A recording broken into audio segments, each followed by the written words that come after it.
Bienvenue à toutes et à tous, chers lecteurs d'Améliorons la ville.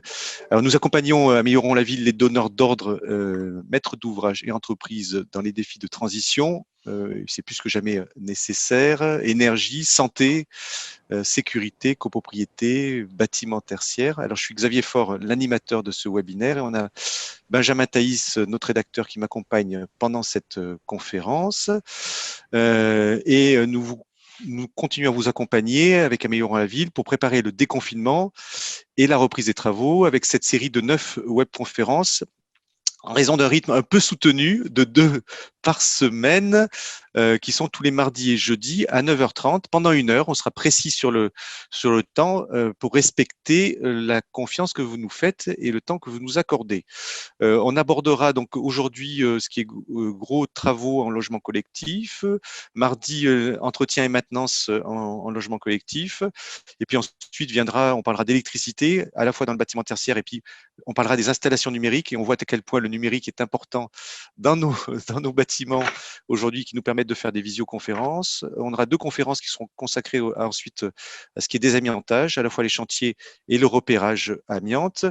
Et puis on aura 2 conférences qui seront plus centrées sur la santé-sécurité, notamment une sur la prévention des risques avec la CRAMIF, et puis une autre, et la CNAM d'ailleurs, et une autre sur les diagnostics avant travaux.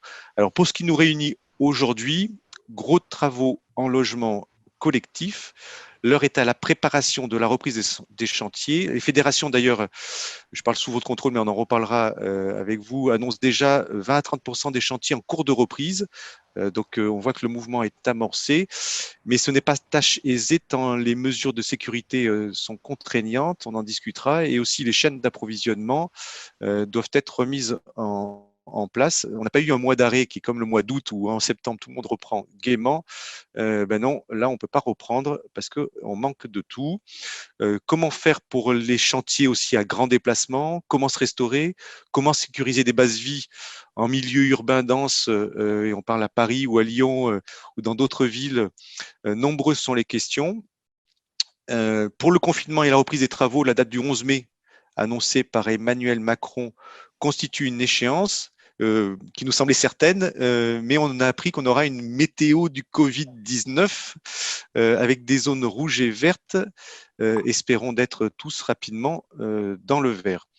Et si nous regardons un peu plus loin, nous appelons de nos voeux un plan de relance pour la rentrée. D'ailleurs, comme l'a annoncé le ministre de l'économie et des finances Bruno Le Maire, tant l'économie est mise à mal par cette Covid-19. Commençons cette conférence. Alors, j'ai le plaisir d'accueillir aujourd'hui dans l'ordre Claude Pouet, directeur d'Arc Service, l'association des responsables des copropriétés, 15 000 adhérents, si je ne me trompe pas, Claude, à peu près. Oui, bonjour, oui. Donc, je suis responsable de la partie technique de l'association des responsables de copropriété qui compte 15 000 copropriétés adhérents.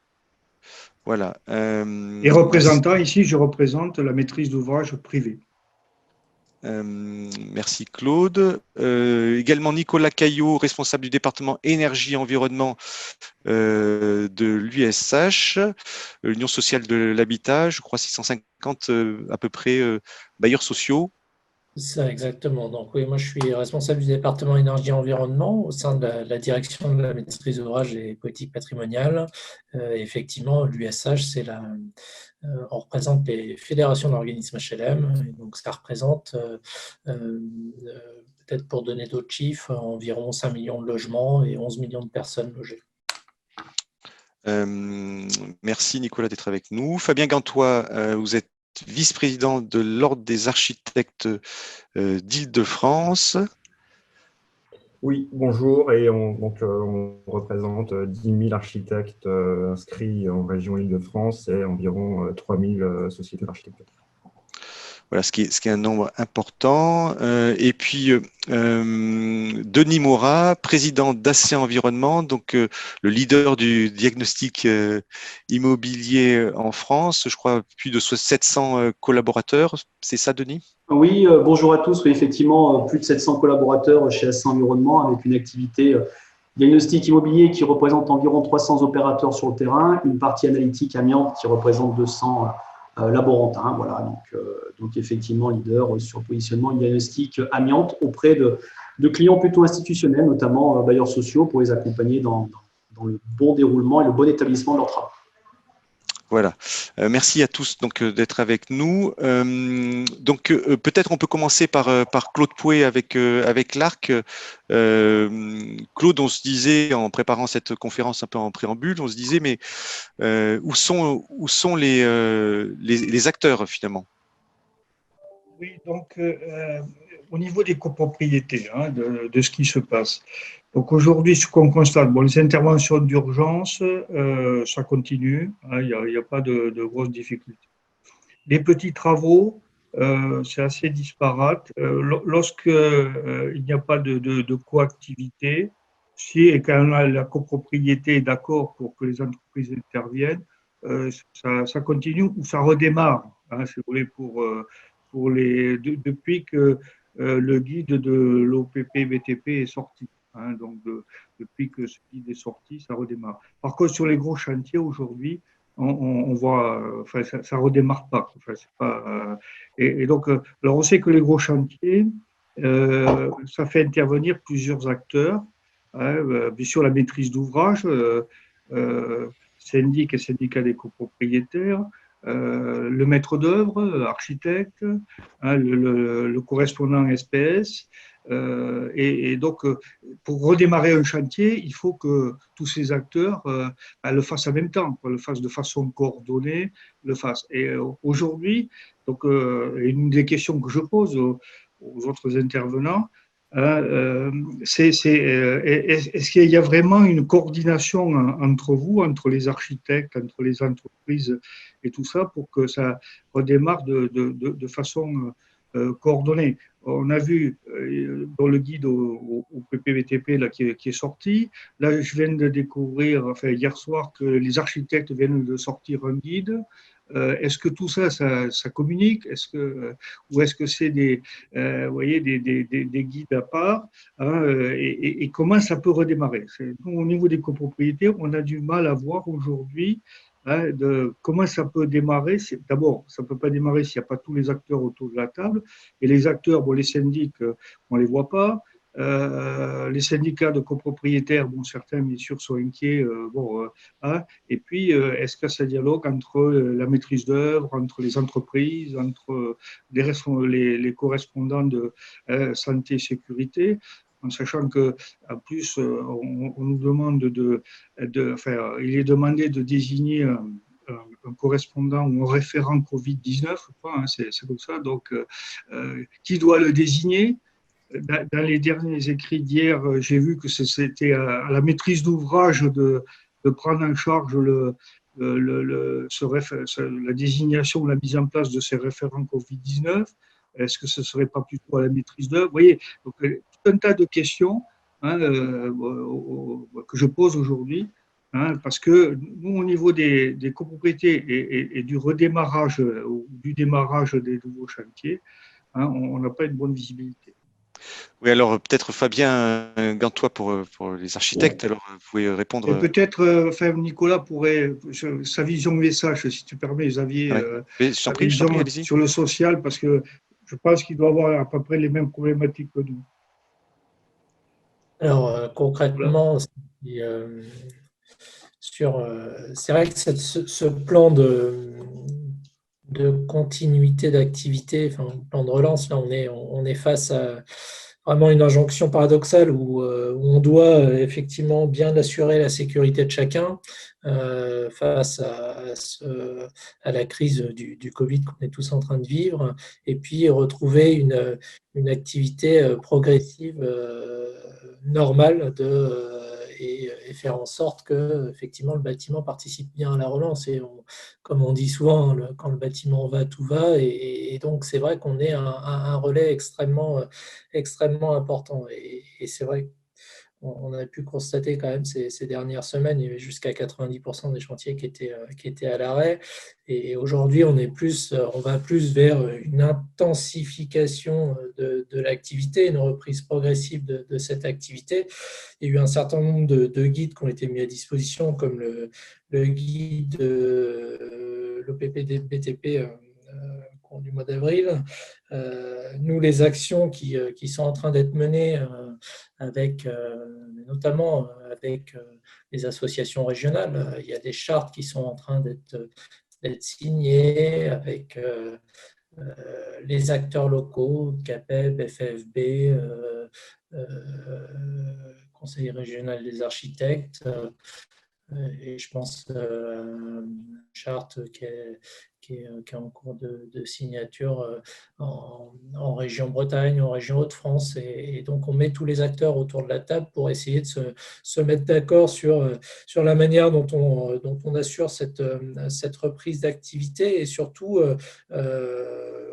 dont on assure une juste répartition des rôles et une juste répartition des coûts qui sont des surcoûts qui sont engendrés par cette reprise de vous sur les côté du social, Nicolas, du côté du social, tu entrevois quand les premières réunions où tous les acteurs pourront être autour de la table et dire voilà comment on va faire, voilà les précautions qu'on prend, voilà comment on peut redémarrer. Tu vois ça quand? Moi, je ne le vois pas. Enfin, pour nous, copropriétés, dans leur ensemble, je ne le vois pas avant le mois de septembre. Est-ce que vous, au niveau du social, vous avez une autre vision? Aujourd'hui, c'est ce que je disais tout à l'heure. Il y a une réorganisation et des tours de table qui sont faits dans chaque région, avec chacune des AR et puis les fédérations pour essayer d'organiser cette reprise. Et effectivement, ce que je disais tout à l'heure, on est bien sur une reprise et un retour à une activité normale, hein, mais on a effectivement une relance qui est difficile à mettre en œuvre, mais c'est ce qui est logique, parce qu'il faut mettre en place tous les dispositifs qui doivent protéger chacun face au Covid. Oui, finalement, Nicolas Caillot pour l'USH, vos gros chantiers, on peut dire, vous connaissez bien les sujets d'isolation thermique par extérieur, ils n'ont pas encore repris. Aujourd'hui, non, on ne peut pas dire qu'il soit on soit dans une activité normale. On met en place les éléments et on cherche à co-construire avec l'ensemble des acteurs des solutions pour pouvoir faire reprendre l'activité. Oui. Quand on regarde, on va continuer ce tour de table. Fabien, vous vouliez intervenir? Oui, parce qu'on parlait de…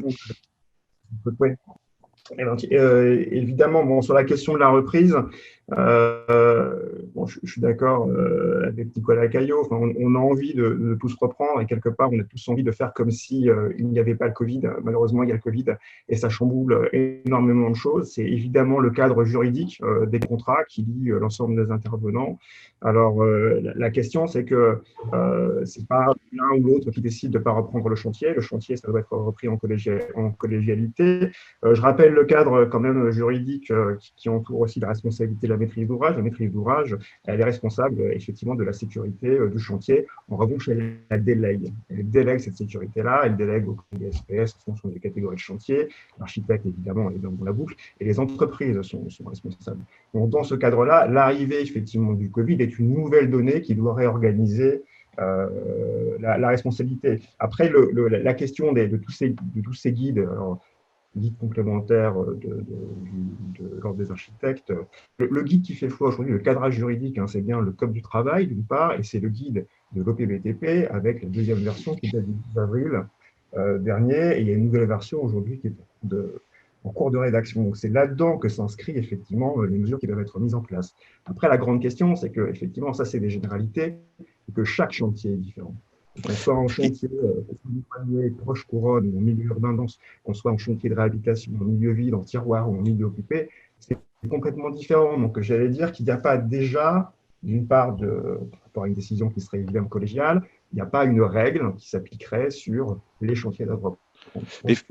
Fabien, Fabien, l'ordre des architectes avait quand même dit dans un premier temps qu'il n'y avait pas de reprise encore des architectes sur les chantiers. On sait à quel point les architectes sont indépendants. C'est la première parole évidemment du CNOA et des ordres régionaux, c'est-à-dire arrivée de la pandémie, évidemment, les chantiers sont arrêtés, il y a un nouveau risque. Donc il faut évaluer la question du risque par rapport à la sécurité sur les chantiers. Aujourd'hui, les choses se mettent en place. Il y a un guide qui a été édité, ce qui n'était pas le cas évidemment au début de la pandémie. Ce guide, on commence à avoir des retours. Il y a des chantiers qui redémarrent. On est capable de l'évaluer.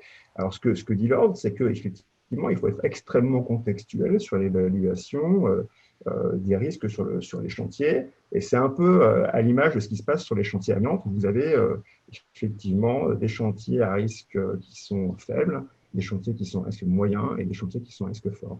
Et ce que dit simplement l'ordre, c'est que quand il y a un risque qui est extrêmement fort, et ça c'est une analyse collégiale des responsables sur le chantier à avoir quasiment tâche par tâche, c'est évidemment du tâche par tâche, et bien évidemment si le risque est immaîtrisable, on repart case départ et on pas chantier. En revanche, si le risque est maîtrisable au regard des mesures qui sont cadrées par le ministère, évidemment, on peut tous, dans ces cas-là, tout à fait reprendre le chantier. Après, ça, c'est une décision, j'allais dire, sur site, sur le chantier. Et on sait tous que le bâtiment, c'est toute une chaîne d'approvisionnement. Ce que je veux dire, c'est des ouvriers qui parfois viennent de loin, c'est des travailleurs détachés qui sont aujourd'hui encore coincés, des boîtes qui n'ont pas encore tout à fait leur quorum d'ouvriers pour commencer les chantiers. C'est aussi des matériaux aujourd'hui qui ne sont pas forcément disponibles par rapport à des chaînes d'approvisionnement. Donc, c'est un ensemble, finalement, d'un milieu, d'un organisme à remettre en route. Et ça prend un certain temps, c'est sûr. Quelle réponse vous avez de la part des entreprises, vous, maître d'œuvre, en tant que maître d'œuvre, quand vous les sollicitez pour faire repartir un chantier? Ça dépend des risques. En fait, ce que je veux dire, elles ont toutes envie de repartir parce qu'il y a des coûts qui sont, en fait, si vous voulez, aujourd'hui, le portage des coûts, il est colossal pour l'entreprise, il est colossal pour les maîtres d'ouvrage qui aujourd'hui ont des ouvrages qui sont inutilisables avec des délais de livraison qui sont complètement décalés. Donc, on a plutôt les entreprises qui poussent à reprendre les chantiers. En revanche, ça dépend des situations. Et si on parle de la question, par exemple, de la réhabilitation des logements en milieu occupé, aujourd'hui, c'est des sujets qui sont extrêmement touchy à regarder. Vous imaginez bien que vous faites, dans ces cas-là, prendre des risques à des habitants qui sont parfois en situation de fragilité d'âge ou de fragilité de santé. Donc, dans ces cas, les entreprises ne sont pas très demandeuses de reprendre parce qu'effectivement, on augmente le risque sur le chantier. En revanche, quand il y a des chantiers qui sont avec des périmètres qui sont beaucoup plus cernables, les entreprises ont vraiment envie de reprendre les chantiers. Alors, pour jusqu'à présent, c'est à la maîtrise d'œuvre de donner l'impulsion. Et désolé, mais nous, le sentiment, c'est qu'aujourd'hui, vous ne donnez pas cette impulsion à la maîtrise d'œuvre. Donc, est-ce que ça va changer du fait que vous avez produit le guide et tout ça? Est-ce que ça va changer? Bon, le guide n'a pas été que produit par la maîtrise d'œuvre. Aujourd'hui, il y a pas mal lors des architectes, notamment d'Île-de-France, on est en relation avec des préfectures départementales. L'idée, c'est de faire remonter tous les points de blocage qu'on rencontre sur les chantiers en fonction des typologies de chantiers. Évidemment, là, on parle de gros travaux, mais vous savez que le principal des travaux réalisés en Île-de-France, ce sont surtout des petits et des moyens travaux. Donc, tout ça aussi, c'est un tissu économique qui doit être renforcé. Et donc, voilà, nous, on est là pour analyser les situations qui sont différentielles et faire remonter les points de blocage à l'ensemble des autorités. Je ne pense pas qu'il y ait de blocage unilatéral de la maîtrise d'œuvre aujourd'hui à cette date. Oui. Alors pour continuer à tour d'horizon, merci Fabien Gantois. Pour continuer à tour d'horizon avec Denis Morat pour AC Environnement, on sait qu'aujourd'hui, dans les cas de ces gros travaux, le diagnostic amiante, le repérage amiante est indispensable. Aujourd'hui, donc, où en êtes-vous et est-ce que vous pouvez vraiment reprendre vos opérations? Alors oui, je vais vous apporter un regard en fait un peu plus sur l'AC Environnement, mais plutôt une vision assez globale sur notre profession qui a relevé un défi qui est extrêmement intéressant il y a quelques semaines, puisqu'à l'initiative de nos deux fédérations que sont la CDI FNIM et la FILI, on a réussi à se regrouper et à éditer notre propre guide de reprise d'activité qu'on a voulu dans un premier temps en milieu inoccupé.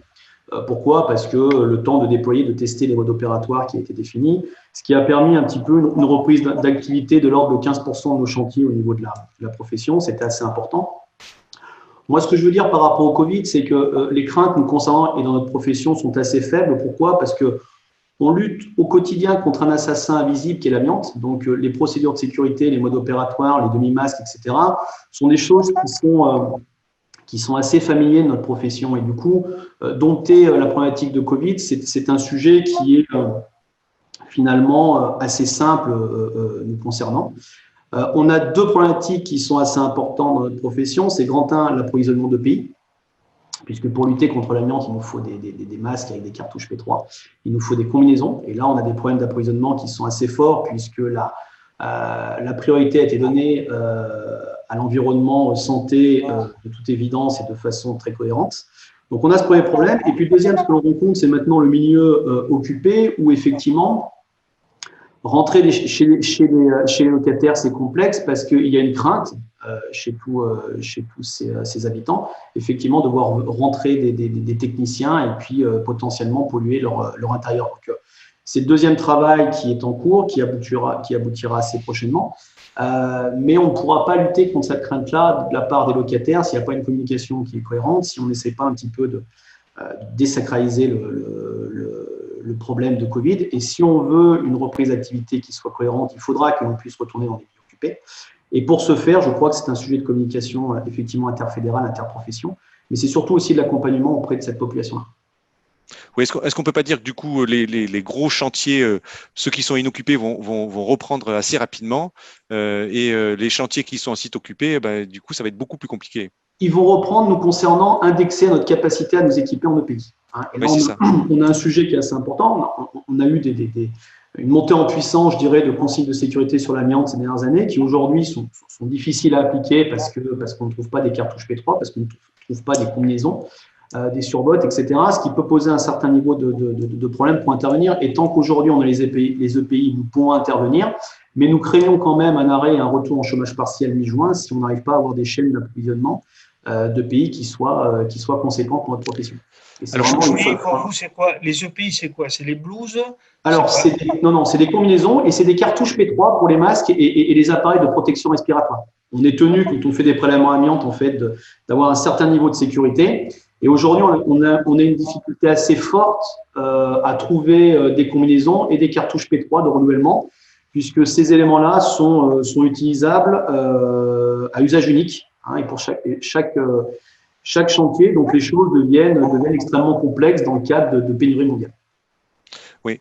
Est-ce qu'on peut pas dire, est-ce que je vous amène sur un débat là tous, c'est aujourd'hui on est aussi bloqué par des normes qui nous contraignent. D'ailleurs, on voit il y a pas mal de fédérations, quels que soient les secteurs. Je voyais l'automobile qui disait il faut des fois peut-être un peu relâcher les normes. C'est un débat très complexe. Il faut des fois relâcher un peu les normes pour pouvoir reprendre parce que sinon on est coincé, on n'y arrive pas. Qu'est-ce que vous en pensez chacun? Denis, peut-être je veux bien répondre, parce qu'on parle des EPI, donc ça c'est intéressant. Je voudrais juste souligner qu'il y a 15 ans, quand on s'est préparé à des pandémies, on avait deux types de masques qui étaient en réserve stratégique et tactique. C'était des R2 ou des 2R, des FFP2 et des FFP3. Enfin, on va dire les FFP2 et les 2R. Aujourd'hui, par manque de ce type de masque, on en invente une nouvelle catégorie et on propose d'organiser des chantiers sur lesquels, à mon avis, il y a quand même des fragilités au niveau de l'analyse des risques. C'est-à-dire qu'on sait tous que le masque barrière propose une protection à l'expiration, mais il ne propose pas forcément une protection complète à l'inspiration, y compris sur la question des masques, par exemple, à cartouche. On sait que la protection, elle est surtout mais je parle sous contrôle de M. Denis Morat, mais elle est surtout à l'inspiration par rapport à la question des fibres implantées notamment et du Covid. Mais par exemple, à l'expiration, la valve, elle n'a pas de système anti-reflux de captation des gouttelettes ou du virus. Donc, ce qui veut dire que sur les chantiers, la grande difficulté, si vous voulez, pour se dire qu'on a un risque qui est extrêmement maîtrisé, c'est que tout le monde ait le même degré de protection au niveau des masques. Et ça, à mon avis, ça me semble être une condition extrêmement importante à mettre en place, et ce qui n'est pas forcément exactement le cadrage actuel du guide de l'OPBTP. Donc, moi, je sais que les chantiers qui reprennent aujourd'hui, ce sont des chantiers où les entreprises, et je le souligne, de leur propre chef, arrivent avec des masques FFP2 pour tout le monde. Ça, je trouve que c'est vraiment important que les gens, finalement, ils sont mobilisés et ils prennent de l'avance sur le risque parce qu'ils savent très bien qu'il y a dans la raquette. Mais est-ce qu'on peut avoir donc assouplir les règles de protection? Est-ce que c'est une voie qui est possible pour pouvoir reprendre? Parce qu'on sait que si on ne reprend pas, ben, aussi on est coincé en termes d'économie. Est-ce que cette voie-là, elle est imaginable? Nous, concernant l'approche amiante et donc cartouche P3, aujourd'hui, ce qu'il faut savoir, c'est que chaque cabinet diagnostique dispose de mode opératoire. C'est-à-dire quand on fait un prélèvement sur une dalle de sol, on s'assure que l'émission de fibres d'amiante est égale à 0 et qu'au niveau environnemental, on ne pollue pas l'atmosphère. Donc, ce travail a été fait massivement en fait, par la profession. Aujourd'hui, on a tous des modes opératoires qui confirment qu'on est bien à 0 fibres d'amiante par litre d'air. Dès qu'on fait une action de prélèvement. Pour autant, en fait, on nous impose, et plutôt la DGT nous impose en fait qu'en cas d'accident, effectivement, il faut quand même qu'on puisse prévoir le pire. Et nous, je pense que l'on pourrait demander aujourd'hui, ce serait tout simplement en fait qu'on nous autorise à prendre notre voiture sans ceinture de sécurité. C'est pas pour autant qu'on enlève l'airbag, c'est pas pour autant qu'on enlève la direction assistée, mais si on n'assouplit pas ces choses-là, j'ai peur qu'en fait on se heurte tout simplement à une pénurie très forte de pays, puisque nos différents fournisseurs, que sont 3M, que sont Best, etc., nous annoncent des retours de stock en septembre. Et il est évident que même s'il y a une volonté très forte de la filière de reprendre son activité et d'être présent, parce que nous sommes un chaînon assez important de la chaîne du BTP, si on n'a pas d'équipement de protection, on ne pourra de toute façon pas intervenir, non pas à cause du Covid, mais nous à cause de l'amiante, qui est quelque chose d'extrêmement important à combattre au quotidien. Oui. Donc, effectivement, tu avais posé ta question, Xavier, sur les normes. Moi, je croyais que c'était plus large que ça, au-delà des mesures de protection. Alors, on ne discute pas. Hein, mais je croyais que c'était plus, par exemple, est-ce qu'on. Il y a certaines opérations que nous contraignent de faire aujourd'hui sur les chantiers, si on peut les modérer. C'est ça que tu veux dire? C'est ça, vas-y, déroule un peu cette idée, oui. Non, mais moi je vais laisser Nicolas s'exprimer sur le social. Nous, on est pour l'application de toutes les mesures, d'abord de protection et tout ça qui ont été éviter la coactivité, la distanciation. On est d'accord pour ça. Et sur le plan bâtiment, je vois pas trop ce qu'on pourrait. On peut pas arrêter de faire des diagnostics amiante, par exemple, ou faire de la recherche d'amiante, par exemple, puisque ça c'est une obligation. Hein. Tu vois, donc, sur le plan technique, je laisse Nicolas développer du côté social, mais moi, je ne vois pas comment on pourrait aujourd'hui déroger aux normes qui nous sont présentées. Concrètement, c'est vrai que ce qui va concerner la santé des salariés, l'ensemble des acteurs finalement du bâtiment, il est difficilement envisageable d'alléger les normes qui vont permettre de protéger chacun. Après, effectivement, on est confronté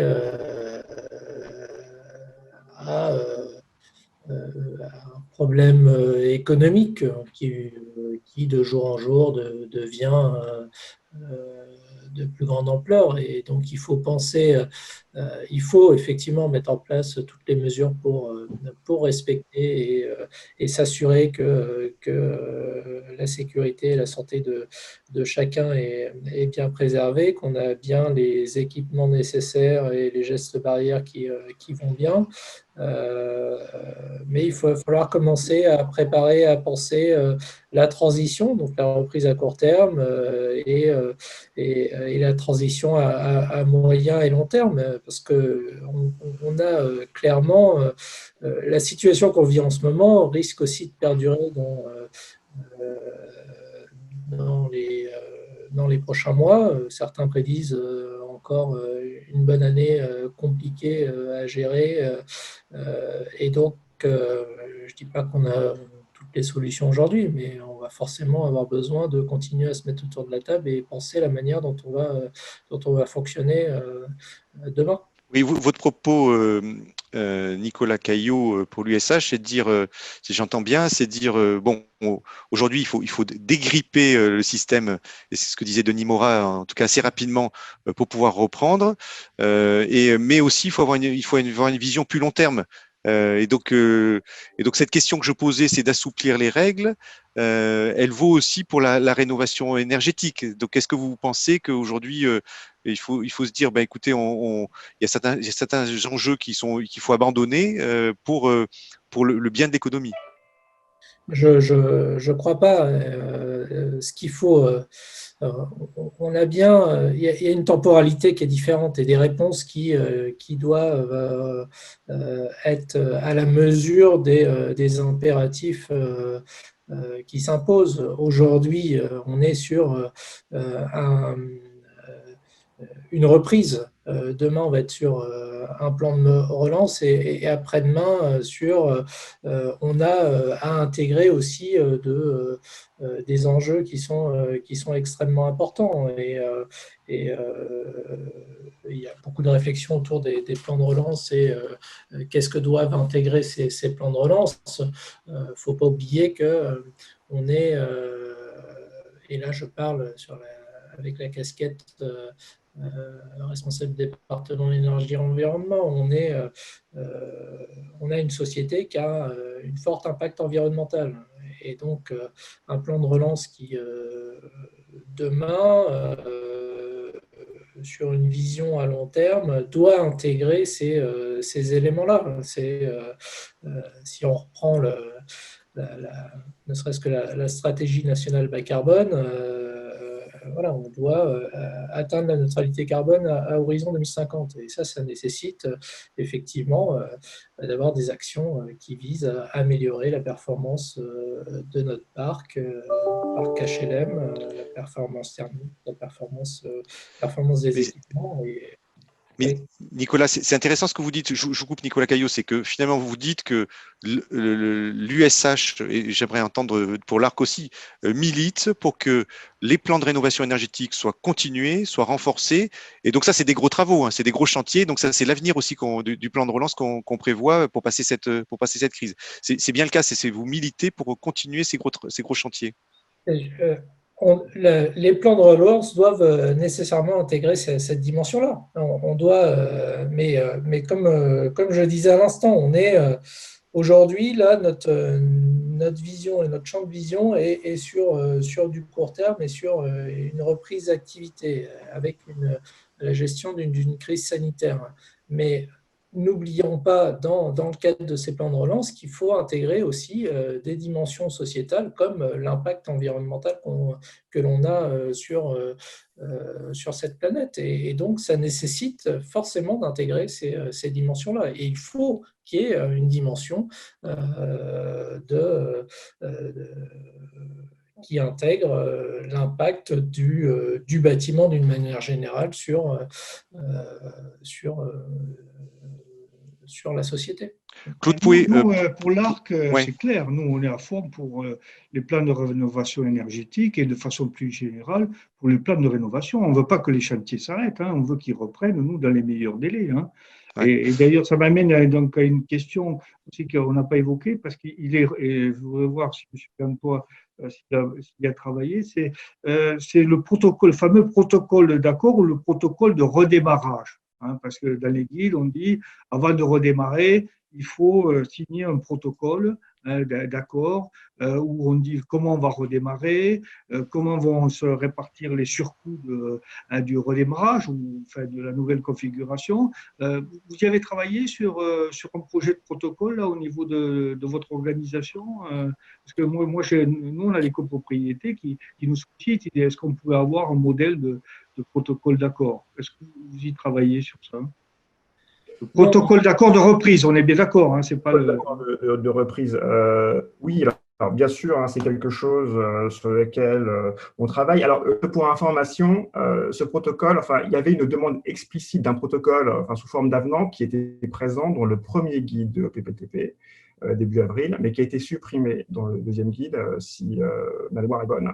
En revanche, aujourd'hui, effectivement, il y a un nombre important de chartes au niveau notamment, par exemple, des conseils régionaux d'architecture qui se mettent en place avec des partenaires importants et notamment des bailleurs sociaux, les pouvoirs publics ou des grands commanditaires. Donc ça, ce sont des choses qui sont en place et qui se mettent en place au fur et à mesure. Moi, je voudrais simplement rebondir aussi sur la question de Xavier Faure par rapport à la question des plans de relance.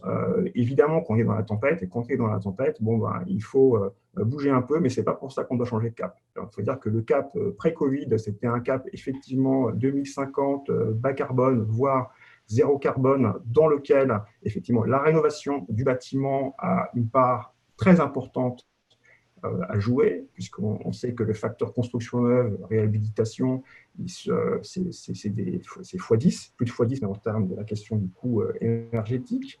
Moi, je pense qu'il y a aussi peut-être un il y a un plan de relance important par rapport à ça, c'est que cette crise du Covid, finalement, elle met la qualité du logement au banc d'essai.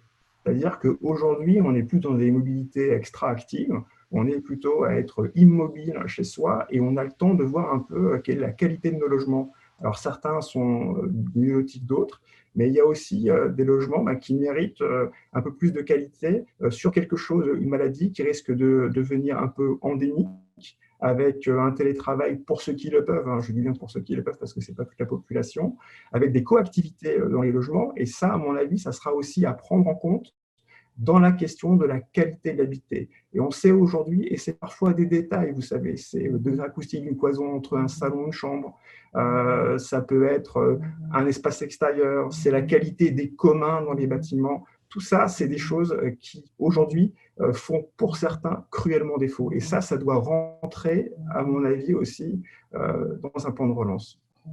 Oui, alors Denis Moral, pour aller dans ce sens, est-ce que vous pensez que les diagnostiqueurs qui connaissent très bien, d'ailleurs vous décriviez les risques santé et sécurité, du coup, pour rebondir sur ce que disait Fabien Gantois, ils n'ont pas un rôle à jouer aussi demain pour assurer plus de santé et plus de sécurité dans les logements, qui va être une demande grandissante de la part des gens qui sont coincés chez eux, hein. Si, mais on a un rôle à jouer, et puis c'est des travaux qui seront en cours et qui vont être prochainement édités, je pense, pour pouvoir accompagner le déploiement de nos opérateurs en fait en milieu occupé. Il y aura effectivement un rôle d'éducation et de sensibilisation avec des mises à disposition probablement d'équipements. On verra comment on va travailler en milieu occupé, mais les gestes barrières, le respect, le port de masque, etc. vont être énumérés et établis à nouveau sur nos chantiers occupés. Donc, on aura un rôle à jouer sur ce sujet-là, comme on l'a aujourd'hui sur la partie amiante et polluant. Et donc, effectivement, on sera présent à travers des fiches qu'on établira pour pouvoir sensibiliser le public en fait, à nos interventions et à toutes ces mesures de précaution à prendre avant, pendant et après nos travaux. Alors, on sait qu'il y a besoin d'un référent Covid aussi dans les entreprises. Qui peut être référent Covid? Est-ce que chez nous, c'est responsable QHSE en fait, qui au quotidien, on a un comité de pilotage quotidien sur la question du Covid en entreprise. Et donc, on évalue au quotidien en fait les modes opératoires qui sont déployés par environ une trentaine de collaborateurs aujourd'hui sur le terrain et on met à jour. Aujourd'hui, on est sur la version 6, nous-mêmes, notre guide de précaution, qui est très largement inspiré de celui de la profession. Et donc, on évolue, on teste, on change des choses et puis on fait en sorte que les choses puissent se déployer assez facilement. Faut-il comprendre que ce référent Covid, il est multi-chantier, c'est ça? Oui, en fait, nous, nos chantiers, globalement, il n'y a pas de très grande spécificité. C'est-à-dire que faire un diagnostic amiante dans un appartement, dans un bâtiment tertiaire, etc., on a une méthodologie, une problématique qui est assez différente. On a différentes typologies d'intervention, aussi bien pour des copropriétés notamment et pour des parties communes. Et là, en fait, on a des modes opératoires qui sont assez spécifiques et on a un responsable, en fait, qui s'assure de la mise à disposition. Aujourd'hui, on n'en a qu'un parce que je n'ai que 30 personnes, en fait, sur le terrain en lieu et place de 300 d'habitude. Et donc, justement, on est dans une phase un petit peu expérimentale où on évalue le suivi et la bonne application de nos modes opératoires. Aujourd'hui, les choses se passent plutôt bien. L'application est plutôt bien suivie et assez simple. Donc voilà, on fait évoluer notre guide. Ça veut dire qu'il va passer sur les chantiers faire des contrôles, quoi. C'est ça que… Non, parce qu'en fait, nous, aujourd'hui, on a une population nationale. Donc, il ne peut malheureusement pas se déplacer dans le contexte qui est le nôtre aujourd'hui pour aller aux quatre coins de la France. Et donc, on a des comptes rendus, puisqu'on a des relais, on a des responsables d'agences, en fait, dans nos 30 agences qui sont également relais du déploiement et de la sécurité de nos collaborateurs. Mais par contre, on a une personne référente, en fait, qui capte l'ensemble de l'information pour faire évoluer évoluer les choses au quotidien. On ne peut pas être derrière chacun de nos collaborateurs au quotidien. C'est des choses qui sont compliquées à mettre en place. Ouais. Fabien Gantois, je crois savoir que les architectes aussi sont en train de se former pour être référents Covid, peut-être pour coordonner les entreprises. Coordonner les entreprises, c'est un grand mot, mais effectivement, il y a une formation qui est sortie hier, je crois, sur le site national des architectes, effectivement, une formation vidéo en plusieurs épisodes, pour les aider à appréhender ce nouveau risque qui est le risque Covid, que l'architecte veuille ou pas être référent en Covid. Aujourd'hui, c'est vrai que cette mission, elle n'est pas tout à fait, pour l'instant, encadrée par les textes, et ça ne fait pas l'objet d'une norme, par exemple, contrairement au risque amiante ou au risque plomb qui font l'objet de normes. Le risque Covid, aujourd'hui, n'est pas… Ça veut dire quoi, M. Gantois? Ça veut dire que les architectes ne vont pas assurer cette fonction? Si, aujourd'hui, les architectes peuvent assurer cette fonction, comme les SPS peuvent assurer cette fonction. Alors, il y a nous, le maître d'ouvrage, si on vous demande de l'assurer, nous, maître d'ouvrage, puisque ça revient à nous, d'après ce qu'on lit les guides, hein, on peut demander au maître d'œuvre d'assurer cette fonction de référent Covid-19. Oui, et il peut l'accepter ou il peut ne pas l'accepter en fonction de sa formation. Je rappelle simplement, parce que ça, dans ce qui a été dit, ce n'était pas tout à fait, ça manquait peut-être un tout petit peu de précision. Le guide de l'OPPTB dit bien que le maître d'ouvrage pourra. Donc, ce n'est pas une obligation. Alors, évidemment, par rapport au portage du risque, c'est plutôt un faux conseil. Mais le guide le dit bien pourra. Oui, mais sauf qu'aujourd'hui, monsieur, le pourra, ça se traduit dans certains cas par vous devez, la maîtrise d'œuvre qui demande au maître d'ouvrage de désigner un référent Covid, si vous voulez. Hein, autrement, le chantier ne redémarre pas. Et nous, naturellement, pour nous, le meilleur référent Covid, ce serait le maître d'œuvre, si vous voulez, sur le chantier. Donc, oui, tout à fait. Monsieur Pouet, je voudrais juste préciser que la mission référent Covid, c'est une mission d'AMO. C'est une mission d'assistance à maîtrise d'ouvrage. Donc, effectivement, ça peut tout à fait être le maître d'œuvre, ça peut être le SPS, ça peut être aussi un assistant extérieur. Donc, là-dessus, est-ce que ça peut être le diagnostiqueur immobilier aussi? Ça peut être le diagnostiqueur immobilier aussi, le référent Covid sur un chantier? Vous posez la question à… On est très en amont en fait d'un chantier, c'est-à-dire qu'on est vraiment au début des opérations. Ensuite, c'est pas forcément dans notre ADN de pouvoir piloter un chantier en sa continuité et d'avoir un rôle d'AMO. Certains le font. Je pense qu'aujourd'hui, il y a d'autres professions qui seraient plus à même de le faire. Si demain, on devrait le faire pour service rendu à la nation, je pense qu'on pourrait se positionner, mais je ne crois pas que c'est la fonction du diagnostiqueur immobilier. Oui. Donc, il y a cette question. Peut-être on va pouvoir commencer à poser quelques questions, Benjamin. Il y a cette question du référent Covid qui reste posée, parce que sans ça, on est coincé. Peut-être au niveau Nicolas Caillot, est-ce que vous avez des infos au niveau du SH là, sur ce référent Covid? Je pense qu'effectivement, les meilleures personnes qui sont placées pour le faire, c'est bien la maîtrise d'œuvre ou contre l'espèce. Oui. Benjamin, donc je vois, ça fait 45 minutes qu'on discute avec plaisir. On a des questions, on a plein de questions qui sont posées. Peut-être qu'on peut en poser une. Et puis d'ailleurs, je vais, Benjamin, on a une première question. Oui. Alors j'ai une question de David sur le surcoût estimé. Est-ce que l'un d'entre vous a estimé le surcoût de la mise en place des dispositifs Covid-19? Donc c'est une question, voilà, c'est un peu à tout le monde, donc je ne sais pas qui peut répondre à cette question. Je vous laisse vous désigner. Quand on lit la presse, moi j'ai vu des chiffres, et M. Gantois peut-être peut nous le confirmer, de 10 à 20% aujourd'hui. Moi, je peux compléter.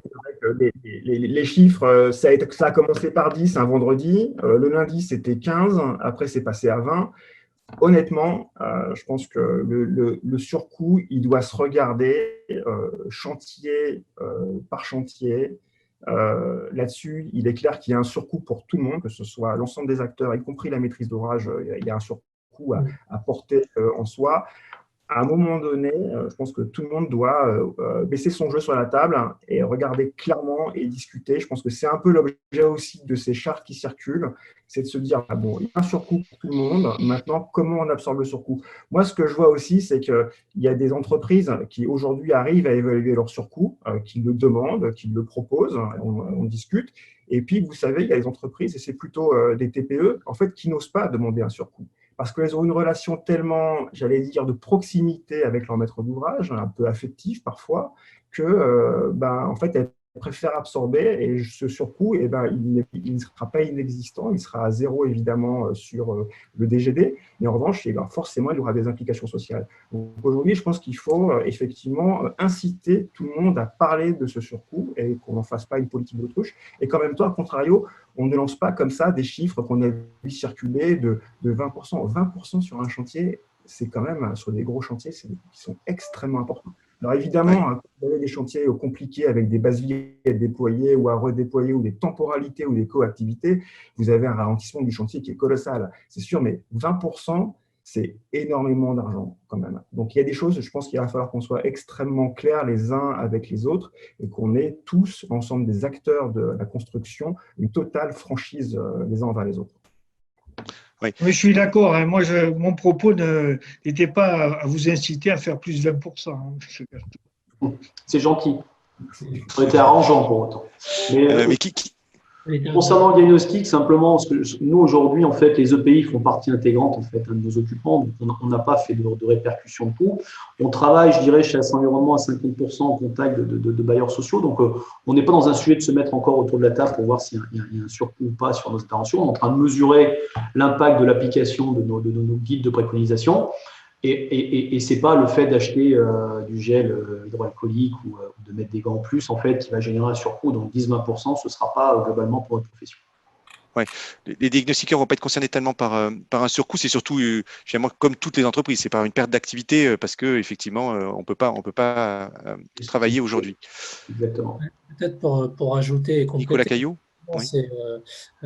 C'est l'objet des chartes qui sont initiées sur les territoires au niveau régional avec les différents acteurs, que ce soit les conseils régionaux d'ordre des architectes ou les CAPEB, FFB local, c'est de pouvoir bien se mettre autour de la table et identifier ces surcoûts et partager ces surcoûts.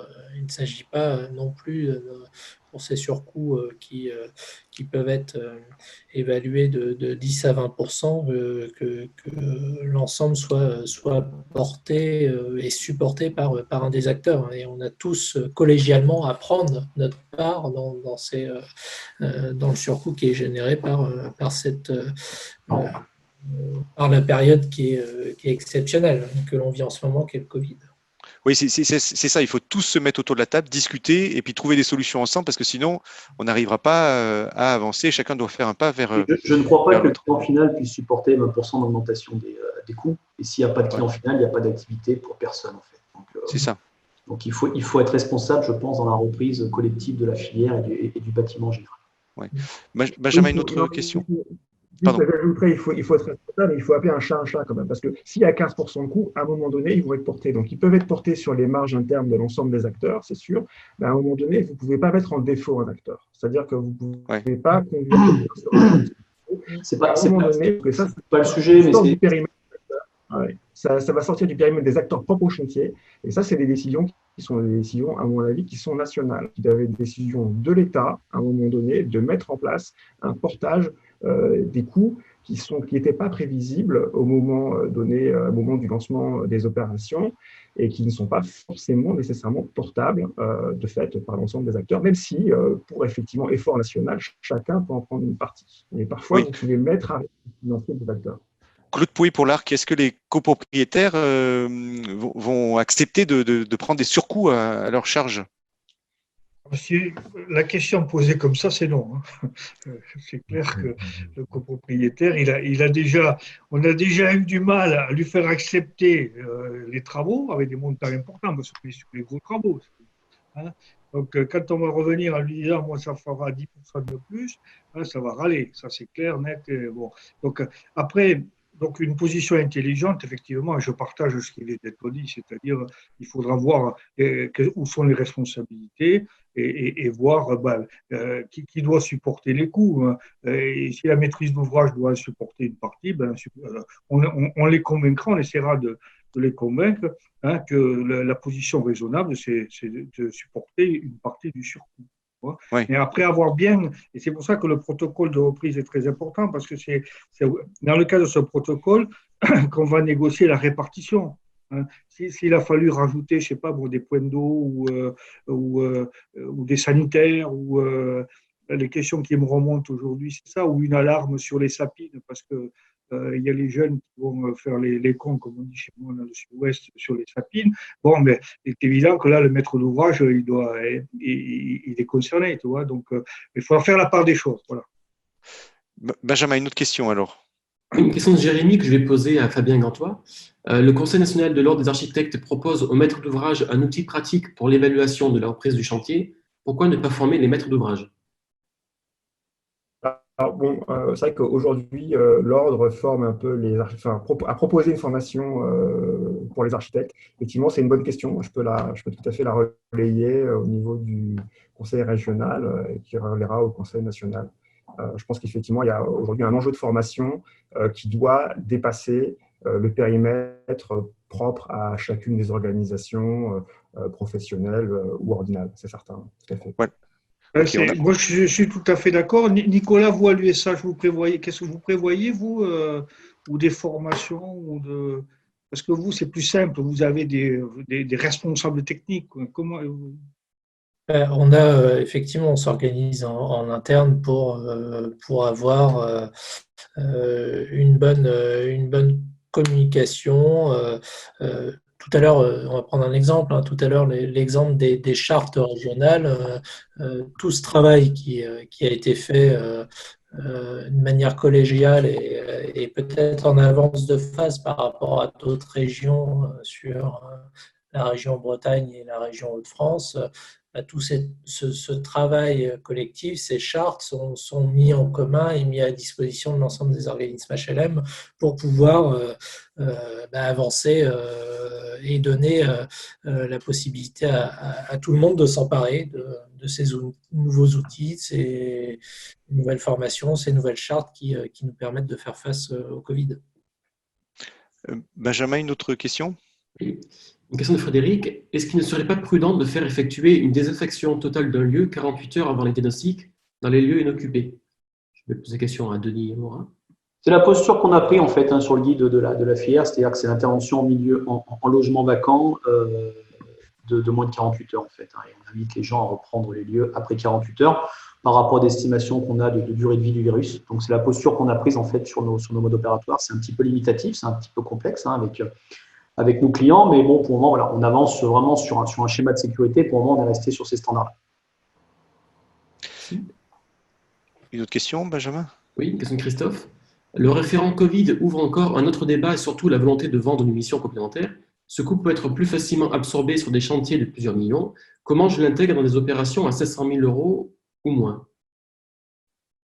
Peut-être Nicolas Caillot ou... Nous, on ne sait pas. Enfin, justement, on ne sait pas trop aujourd'hui. Et je ne sais pas dire, je ne sais pas si Nicolas a une idée, mais combien ça va coûter de mettre en place cette fonction de référent Covid-19. Donc aujourd'hui, nous, on en est à savoir qui peut l'assurer ou comme ça quand on est sollicité en tant que maître d'ouvrage, en tant que sollicité. Mais non, je ne sais pas trop répondre à cette question. Aujourd'hui, moi non plus, c'est difficile. Il faut évaluer effectivement le coût qui est généré, mais c'est vrai que dans la répartition du support des coûts, il y a bien d'identifier ce qui va être relatif aux mesures exceptionnelles liées au Covid-19. Donc, Moi, je dirais, sur un certain nombre de chantiers, pour essayer peut-être, je réfléchis en marchant, comme on dit, mais M. Gantois peut-être peut nous le dire. Nous, sur un certain nombre de chantiers, on n'a pas de CSPS. Donc là, on va en désigner un.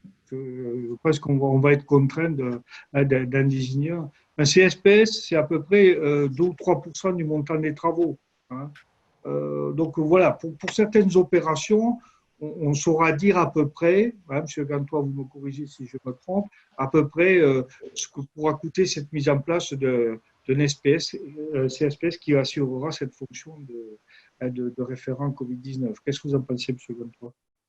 Non, mais c'est la bonne solution. La bonne solution, à mon avis, c'est de faire appel au SPS, enfin, s'il y en a un. Et puis, pour les chantiers qui sont hors catégorie obligation de SPS, bah, effectivement, il faut en nommer. Ou alors, c'est là où les architectes, souvent, sont en première ligne parce qu'ils représentent la maîtrise d'œuvre. Donc, là, c'est une mission complémentaire. Moi, je dois dire qu'aujourd'hui, cette question de référent Covid, voilà, il n'y a pas encore de cadrage extrêmement précis de ce qu'on appelle le référent Covid. Après, il y a un référent Covid par entreprise, donc ça, c'est un vrai sujet qui est, lui, obligatoire pour la reprise de chantier. Après, la coordination Covid sur le chantier, aujourd'hui, je pense qu'elle s'établit, mais comme toute mission, de manière extrêmement précise, en analysant l'ensemble des tâches et l'ensemble de la complexité d'un chantier. Donc, je ne peux pas vous répondre sur la base d'un pourcentage. De toute façon, l'ordre n'est pas là pour ça. Et chaque chose se regarde dans le détail au regard du cadrage qui est attendu au niveau du guide OPP-BTP, qui pour l'instant ne dit finalement pas grand-chose sur la question du référent Covid, en tout cas pour celui qui pourrait être nommé au conditionnel, bien sûr, par le maître d'ouvrage. Oui, Nicolas, allez-y, Nicolas Gaillot. Ça fait effectivement bien partie des surcoûts qu'il faut bien identifier, bien caractériser pour chacun des chantiers. Donc c'est vrai que c'est difficile de répondre directement à cette question. Si on regarde un peu Juste répondre à Claude Pouet un petit peu, c'est de dire effectivement, en fait, il y a plein de tout petits chantiers en copropriété qui sont extrêmement compliqués parce que pour le coup, il n'y a pas de maître d'œuvre. Il n'y a rien, en fait, il n'y a que l'entreprise. Et donc là, il y a un vrai sujet où la maîtrise d'ouvrage se retrouve finalement en première ligne par rapport à la responsabilité de la sécurité sur le chantier. Et donc là, effectivement, il y a un fort conseil que la maîtrise d'ouvrage s'adjoigne les compétences d'un référent Covid qui serait effectivement dûment formé. Oui, on est d'accord. Il y a les chantiers avec maîtrise d'œuvre. Et là, nous, naturellement, on pense que ça devrait être le maître d'œuvre. Enfin, c'est à voir avec le maître d'œuvre. C'est des gros chantiers. Mal de chantiers, voilà, des gros chantiers. Pas mal de chantiers importants du type ravalement, réfection de terrasse ou comme ça, qui sont sans maître d'œuvre. Hein, et là, on sera conduit à proposer la désignation peut-être d'une CSPS, enfin, je ne sais pas comment on va l'appeler, de quelqu'un qui portera cette fonction de référent Covid. J'avais une dernière question à vous poser, finalement, pour donner un peu de perspective, Nicolas, juste, et puis vous allez pouvoir répondre et après aussi à la question. C'est si on donne un peu de perspective, est-ce qu'aujourd'hui, les bailleurs sociaux et les copropriétaires font aussi des demandes de travaux pour l'avenir? Est-ce que du coup, il y a toujours des appels d'offres sont relancés? Et est-ce que du coup, les marchés vont repartir? Là, parce que là, on parlait beaucoup des chantiers qui sont en cours, mais est-ce qu'on peut donner une perspective? Alors vas-y Nicolas, j'ai trop parlé. Ouais. Sur le référent Covid, il y a un élément qui est important, c'est que le référent Covid n'a pas un caractère obligatoire et qu'il appartient du coup à tout le monde d'avoir son propre référent Covid, et le SPS, il reste toute la pierre angulaire de la sécurité sur le chantier, et ça, il ne faut pas l'oublier. Donc ça, c'était pour venir alimenter les débats sur la question précédente. Sur la relance des chantiers, effectivement, ce que j'évoquais tout à l'heure sur cette gestion de la temporalité, là, on est sur la reprise d'activité. Mais il faut bien se projeter aussi à moyen terme, et il va falloir, et l'ensemble des équipes des organismes HLM et des maîtres d'ouvrage HLM se mettent en ordre de marche pour faire en sorte de relancer l'activité économique sur le moyen terme avec tous les projets qui étaient dans les tuyaux pour passer, une fois passé cette cap de reprise, le bâtiment soit bien le relais d'une activité économique. Et après, sur du plus long terme, c'est ne pas oublier, dans le cadre d'un plan de relance ad hoc, de bien intégrer l'ensemble des dimensions qu'on doit intégrer. Et la dimension environnementale est aussi un aspect qu'il ne faut pas oublier. Claude Pouy, peut-être pour finir, et puis je vois le temps est terminé presque, juste le mot de la fin. Alors Claude Pouy, tu voulais parler sur cette relance?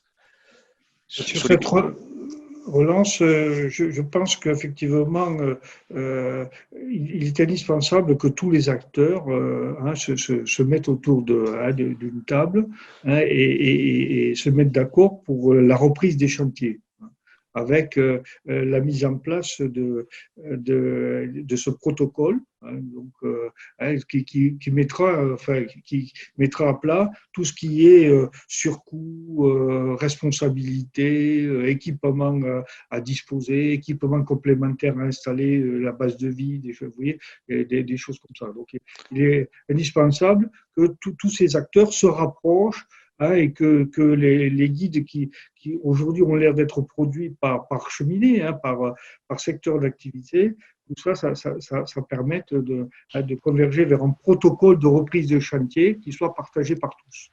Voilà, super. Ce sera le mot de la fin. Donc finalement, c'est la collaboration entre les acteurs.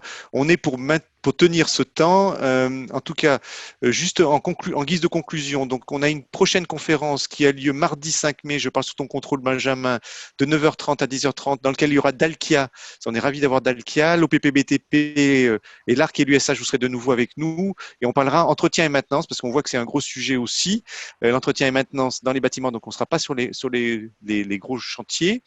Moi, il ne me reste plus qu'à vous remercier d'avoir participé aujourd'hui à ce webinaire. Donc, je vais mettre fin à cette conférence et puis vous la retrouverez prochainement en ligne. Merci à tous d'avoir participé à cette conférence. À très bientôt. Merci. Au revoir. Merci, au revoir. Au revoir.